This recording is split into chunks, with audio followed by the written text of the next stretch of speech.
El próximo lunes ya no existe, existe el hoy. Y si te dijera que vas a tener el lunes más organizado de tu vida, mi nombre es Javi Loviera y soy la directora de la Escuela Internacional de la Gestión del Tiempo. Te voy a dejar 3 tips para que veas cómo. ¿Te pasas continuamente la vida postergando en infinito como si no se acabara? Pues no. Lo primero es coge un momento para ver todo ese caos que tienes en tu vida y anota absolutamente todo.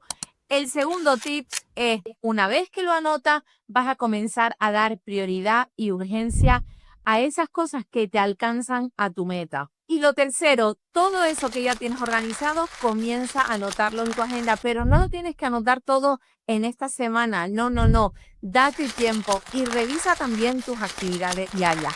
Y recuerda, máxima productividad sin sacrificar tu bienestar. Te amo.